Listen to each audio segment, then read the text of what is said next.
In December 1964, a fire destroyed Immaculate Conception Parish, a church. Father Kelly, the pastor, could not require another building fund since he had just recently opened the elementary school and the high school.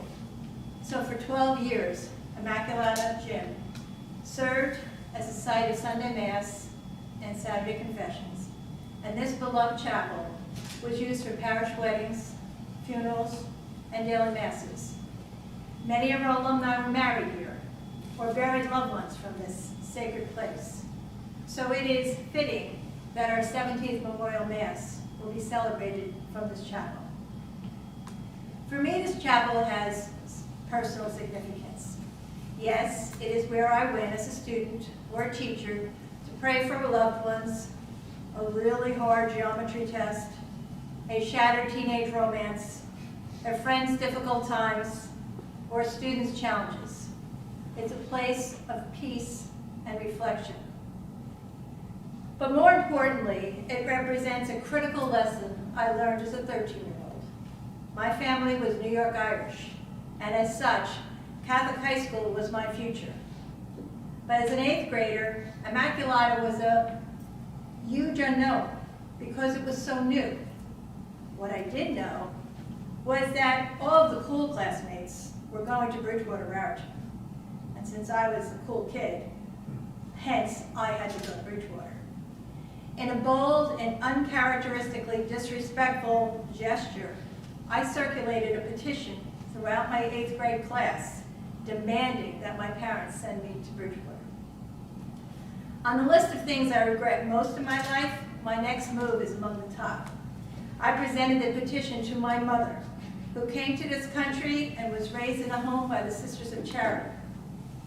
My presentation was done with a torrent of teenage tears and anguish pleading. I can't imagine her hurt, her anger, her pain, and her disappointment. But my mother did what she always did when faced with life struggles, of which she encountered many. She prayed. She just wanted me to come here and be happy for 4 years. Now, if anyone ever underestimates the power of prayer in helping one through a crisis, like the one that we face with losing our loved ones, just think of Nancy Lavin. Not only did I love my time here, I stayed for 31 years. And my brother and my sister and my 4 daughters also graduated from here. Now that's some powerful praying. Prayer is one of the key ways to assuage our grief. Believe in the strength of prayer. Remember the story of the villagers gathering to pray for desperately needed rain. Only one boy brought an umbrella. Be that one boy. As a side note, I decided that Immaculata might work for me. On my first day here, I walked by the chapel. It struck me then as a place of solace, faith, and hope. And today I feel the same way and believe this sacred place brings us comfort to our grievers. As a freshman here, I remember reading Our Town in Sister Immaculata Mary's class in room 131. And as a sophomore, it was our school play. I was so touched by the romantic view of young love. 30 years later, I was teaching a freshman honors class here. Having just experienced the loss of my parents and brother within weeks of each other, the story was torturous for me. But as my grief got less raw over time, I returned to Thornton Wilder's words. The highest tribute to the dead is not grief, but gratitude. Or, does anyone ever realize life while they live it, every minute? No, maybe saints and poets. Or we don't have time to look at one another. We never notice. Wait, one more look. His message, learn from those who have gone before us. Pay tribute to them by living life to its fullest. That is what they would want. But how can you do that when grief is so suffocating? Does it ever end?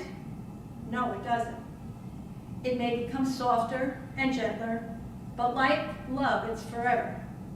For the rest of our lives, Grief becomes a dance between sorrow and joy, pain and sweet memories. It can't consume us, for if it does, it goes against our loved one's most fervent wishes. And if you feel grief destroying you, then you must give it to God. The Psalms are very comforting to those in grief. He heals the brokenhearted and binds up their wounds. Or, God is our refuge and strength, a very present need in trouble. Therefore we will not fear. Or, in the evening, and at dawn, and at noon, I will grieve and moan, and he will hear my voice. He will give me freedom and peace. Don't kid yourself. Grief can be sly. The Grateful Dead's Jerry Garcia in the song Uncle John's Band sings, "The first days are the hardest." And he's right. But grief doesn't ever dissipate. It fades one minute and returns with a vengeance another. The smallest trigger, a similar laugh, a song, a place to drive by. Often you just need to talk about your pain, killing its power by allowing the truth to hit the air. Sometimes we have to reinvent our grief. When my brother died suddenly, breezes curiously tore me apart. I kept thinking he'd never feel one again. Funny thing to focus on because he was not a nature-loving kind of guy. But one day I was able to turn my sadness around and think of breezes as whispers to me and my sister Nan that he was okay, and he wanted us to be okay. And then the breezes became a welcome friend. My friend Susan, who lost her husband Joe Moran from the class of 1980 this fall, suggested a book titled The Boy, the Mole, the Fox, and the Horse. It chronicles a young boy struggling with sadness.